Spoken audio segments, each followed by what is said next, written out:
Republican South Dakota Senator Mike Rounds joins us now. Senator Rounds, I'm really impressed how this is really growing despite all of the negativity, despite the fact that maybe some folks thought this was not going to work. The package that you're backing, describe that for us. First of all, it's a framework for a package, and what we're trying to do is to focus on real infrastructure. Republicans and Democrats all agree we do need to do an infrastructure package, but we've got to be able to define what infrastructure is, and right now that's been a little bit challenging by itself. Roads, bridges, ports, airports, and now we're talking the telecommunications as well, water projects and so forth. As we build that, we're also looking at ways to pay for it over a period of between 5 and 8 years. But with that comes a disagreement with Democrats. Democrats would like to raise taxes. We're simply saying, look, this is not the time to raise taxes.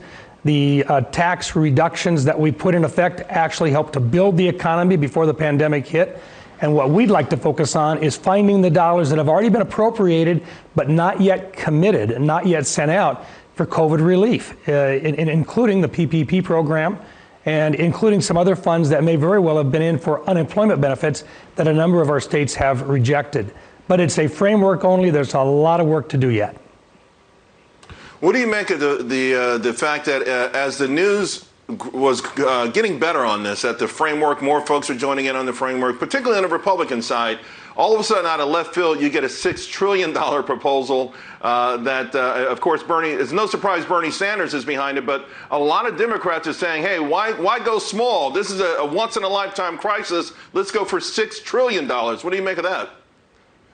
Elections have consequences, and right now they do have enough votes if everybody votes for a tax increase, and if they decide that they want to go big on it, they've got 50 votes in the United States Senate if they can talk all of their members into it.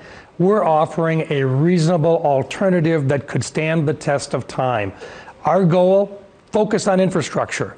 Let's get an infrastructure package done. We've proven that if you work side by side and you're reasonable, you can do bipartisan deals in the Senate, which is exactly what the founding fathers wanted. We did pandemic relief. We did a series of bills, and we did it on a bipartisan basis, well over 90 votes out of 100 in each one of the first 5. It's a doable deal. If the Democrats decide they want to go it alone, I don't know that they're going to have the support of all of their Democrat colleagues at this point. Sure. Some of those folks have got to go back and talk to the taxpayers between now and Election Day. Taxpayers are not going to be happy with a huge, huge tax bill coming due.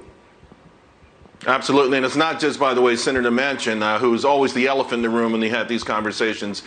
One thing, and before I let you go, it seems like no matter what the crisis is, the solutions always go beyond economic reality. And I had the honor of interviewing Representative Yarmouth yesterday, and essentially it comes down to this idea that the federal government can print unlimited amounts of money. Why hold back? What's holding the government back from solving all of our solutions? Is that an ideological thesis, or is there some economic truth to that? Look, you can't simply continue to just print money. When you do that, you end up monetizing debt. And what happens is the assets that are out there are devalued. Cash is devalued. Inflation rises, and the American taxpayer have a hidden tax. It means your gas prices are going to go up. It means your food prices are going to go up. Basic commodities will go up in price.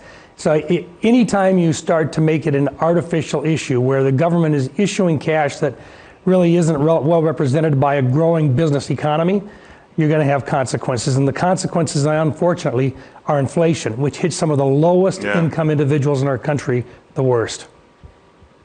Senator, that's invisible taxes, not so invisible anymore. Thank you so much. Appreciate your time this Saturday morning. Thank you.